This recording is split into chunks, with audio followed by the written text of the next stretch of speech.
নমস্কার, কেমন আছেন আপনারা সবাই? আশা করছি আপনারা সকলে খুব ভালো আছেন এবং সুস্থ আছেন। আজকে আপনাদের শোনাবো সোমবার বিকেলের গল্পটা। তো চলুন শুরু করা যাক। এখন বাজে বিকেল প্রায় 4:30 মতন। স্কুল থেকে বাড়ি ফিরে এসেছি আর তারপরে জামা কাপড় কেচে চলে এসেছি ছাদে। ছাদে ওয়েদারটা এত সুন্দর, ওই মাঝে মাঝেই তো বৃষ্টি হচ্ছে। যতই 4:30 বাজুক এখনও কিন্তু রোদের দেখা এখন আর নেই, আর অসম্ভব সুন্দর লাগছিল। আজকে আপনাদের আরও একটা জিনিস দেখাবো। মনটা আজ একদম আনন্দে ভরে গেছে। কী জন্যে তা কিন্তু আপনাদের একটু ধৈর্য ধরে দেখতে হবে। যখন বৃষ্টি হচ্ছিল এই এক বালতি জল ধরে রেখে দিয়েছিলাম। বৃষ্টির জল তো গাছের জন্য খুব উপকার। আর এই কুমড়ো গাছটা এত সুন্দর ঘটের মতন হয়েছে, একদম লক লক করছে যেন ডগগুলো। খুব সুন্দর হয়েছে, এটাতে দেবো এই বৃষ্টির জল। শুধু কুমড়ো গাছটাতেই না, এই ফুটি গাছটা কিন্তু আমাকে একটা দারুণ সুসংবাদ দিয়েছে। শুধু একটা না, দুইখানা ফুটি হয়েছে জানেন। এই দেখুন, এখন সাইজটা আছে একদম পটলের মতন। দেখে মনে হচ্ছে যেন ঠিক পটল হয়েছে। এই গাছটাতে যে ফলন হবে এটা আমি সত্যিই ভাবতে পারিনি, কারণ এখন তো ফুটির সময়ও না। যা ফুল হচ্ছিল সেগুলো সব পুরুষ ফুল হচ্ছিল, তার মাঝে যে কখন দুইখানা স্ত্রী ফুল হয়েছে তারপরে এত বড় বড় হয়ে গেছে তা কিন্তু ভাবতেও পারিনি। হ্যাঁ, একদম বাজারের মতন হয়তো অত বড় হবে না, কারণ গাছে আমি কোনো রকমই কোনো খাবার সার কিচ্ছু দিইনি। ভেবেইছিলাম হবে না, গাছটা হয়েছে ফুল হচ্ছে ওতেই আনন্দ হচ্ছিল। কিন্তু সেই আনন্দ যে আমাকে এরকম 10 গুণ হারে ফিরিয়ে দেবে, সেটা সত্যি এই প্রকৃতি ছাড়া মনে হয় কেউ দেয় না। আর একটা ফুটি একদম জালি অবস্থায় আছে, এই দেখুন। তবে পড়ে যাবে বলে মনে হচ্ছে না, থেকে গেলে দেখা যাক কতদূর কি হয়, তখন সেটাও আপনাদের কিন্তু আমি দেখাবো। ভীষণ আনন্দ হচ্ছে। ওই যে বললাম না, একটা খুশির খবর। ছাদে এসে যে এত বড় একটা খুশির খবর পাবো সেটা কিন্তু আমি সত্যিই ভাবিনি। তারা নেই, মানে আজকে আর যাচ্ছি না আমি ওই বাড়ি। অমিত গেছে ট্রেনিংয়ে, তো আমারও শরীরটা ভালো নেই, তাই এখন এখানে দুদিন থেকে যায়। অমিত আসলে পর আবার চলে যাব, সেই জন্য এখন একটু ঘোরাঘুরি করতে পারছি। নইলে তো জাস্ট একটু বসে তারপরেই বেরিয়ে পড়ি। অনেকদিন পর এলাম আবার ছাদের এই কোণটাতে। যখন আগে লাইভে আসতাম এই জায়গাটাতেই আসতাম। যারা যারা আমার লাইভ দেখতেন তারা হয়তো এই জায়গাটাকে, মানে এই জায়গাটা তাদের কাছে খুব পরিচিত। চলুন এবার যাই নিচের দিকে। বাপির চা হয়ে গেছে, এবার যাব নিচের দিকে। ছাদে অনেকক্ষণ ঘোরাঘুরি করেছি, তার আগে আরও একটা কাজ আছে। নারকেল কাঠিগুলো ওদিকে ছাদে রোদ্দুরে দেওয়া ছিল, ওগুলোকে এদিকে এনে রেখে দিই। এই যে এগুলো হলো নারকেল কাঠি। নারকেল গাছের পাতা তো চাঁচানো হয়, তারপরে এগুলো কাঠি বের করা হয়, আর সেই কাঠি থেকেই কিন্তু তৈরি হয় নারকেল কাঠির ঝাঁটা। যে ঝাঁটাগুলো দিয়ে আমরা প্রত্যেক দিন সকাল বিকেল আমাদের উঠোন ঘর দুয়ার সব ঝাড় দিয়ে থাকি। এখন চলে এসেছি নিচে, আর স্কুল থেকে ফেরার পরেই বাপি আমাকে প্রত্যেক দিন চা করে দেয়, একদম কড়া করে দুধ চা, যেটা খেয়ে আমার সারাদিনের ক্লান্তি একদম ধুয়ে মুছে যায়। আমি এখন বসে আছি মায়ের কাছে উঠোনে। মা এদিকে ওই যে নারকেল পাতাগুলো ছিল সেগুলো চাচ্ছে। বৃষ্টিতে তো পাতাগুলো একদম কেমন হয়ে গেছে, কিন্তু তবুও ফেলে দেয়নি, কারণ নারকেল কাঠি আর স্টকে নেই কো। তাই মা বলছে এই কাঠি কটা চেঁচে রেখে দিই, নইলে আবার ঝাঁটা পাবো কোথায়। আর আমাদের এত বড় উঠোন, তার উপরে আবার সিমেন্ট দিয়ে বাঁধানো, ঝাঁটা ক্ষয়েও যায় খুব তাড়াতাড়ি। তার উপরে গোয়ালেও ঝাঁটার দরকার হয়। যে ঝাঁটাগুলো ক্ষয়ে যায় সেই ঝাঁটাগুলো যখন মুড়ো হয়ে যায় তখন সেগুলোকে আবার গোয়ালে ব্যবহার করা হয়। গোয়ালে তো আর একদম ওই পাতায় ঝাঁটা দিয়ে ঝাঁট দেওয়া যায় না, গোবর টোবর পরিষ্কার করা যায় না, তাই মুড়ো ঝাঁটা লাগে আবার তখন গোয়ালের জন্য। আমি এদিকে চা বিস্কিট নিয়ে বসে পড়েছি, তার মানে অন্যদেরও এখন বিস্কিট খেতে হবে, তাই ওকেও একটা বিস্কিট দিয়ে দিলাম, আর আমিও দুটো বিস্কিট আর চা নিয়ে বসে পড়েছি একদম আমেজ করে। এখন দেখা হচ্ছে প্রায় 2 ঘন্টা মতন পরে। আকাশে প্রচণ্ড মেঘ করেছে। আজকে ইচ্ছা ছিল একটু চিলি সয়াবিন করব, তো ভাবলাম সেটাও আপনাদের সাথে শেয়ার করি। আর এত জোরে মেঘ করেছে যে রান্নাটাও আমি বসিয়েই দিলাম। বড় সয়াবিনটাই নিয়েছি, কারণ ছোটোটা আর নিলাম না। বড় সয়াবিনটা নিলে বেশ ফুলে উঠবে তো, আর এইটা যখন ভাজা হয় ভাজার পরে কিন্তু বেশ একদম মনে হয় যেন চিকেন চিকেন ফিলিংস আছে একটা। আর এই যে সবজিপাতির মধ্যে একটা ক্যাপসিকাম, পেঁয়াজ, একটু ধনে পাতা, কাঁচা লঙ্কা এই সব কিছুই লাগবে, আর রসুন লাগবে। ঠিক যেভাবে আমরা চিলি চিকেন বানাই ঠিক সেইভাবেই কিন্তু এই চিলি সয়াবিনও করলে ভীষণ ভালো লাগে।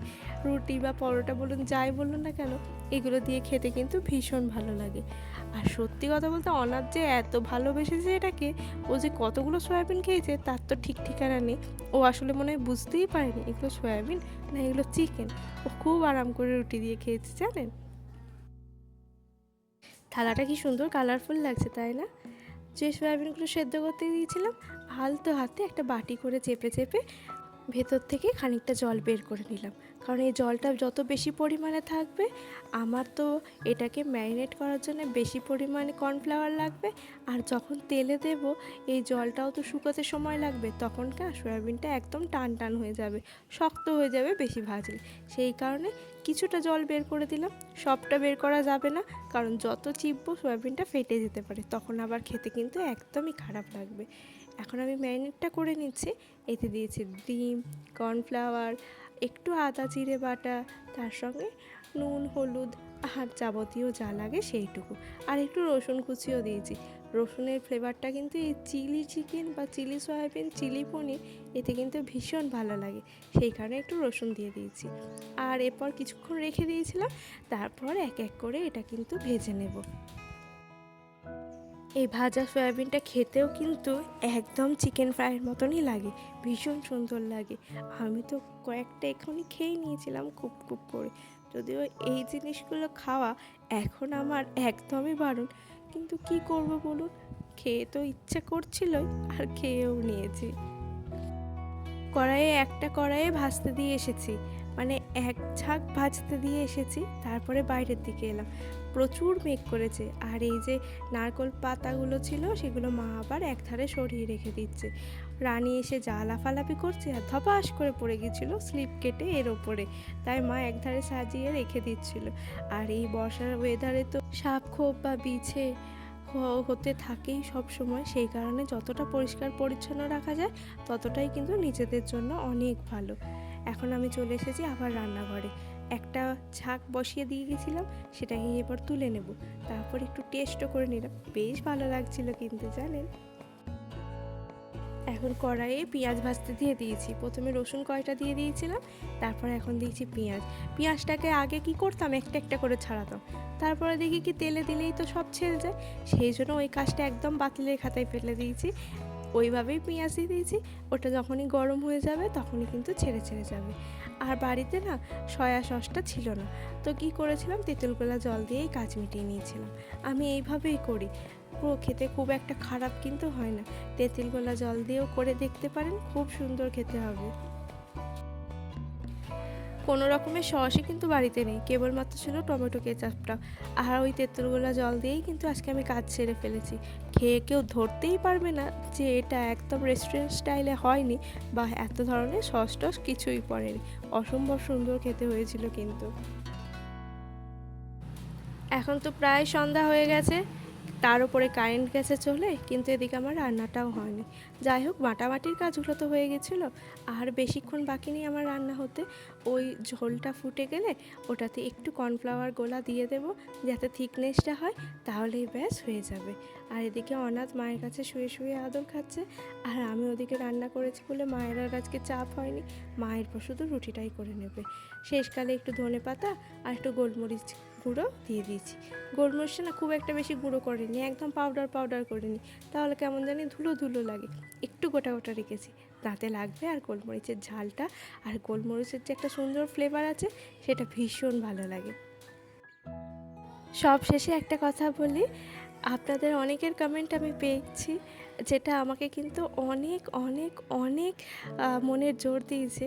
কখনো কখনো মনে হয় আর পারছি না, নিজেরও শরীরটা ভালো যাচ্ছে না, আর ভিডিও করার ইচ্ছাও থাকে না, কিন্তু আপনাদের এক একটা কমেন্টে আমার মনের জোর পায়, আর সঙ্গে সাথে কিন্তু আমি এই ভিডিও এডিটের কাজ নিয়ে বসে পড়ি। তো চলুন, আজকের ব্লগটা আর বেশি বড় করব না, কেমন লাগলো জানাবেন। মা এখন রুটি করছে, কারেন্টও কিন্তু এখনও আসেনি।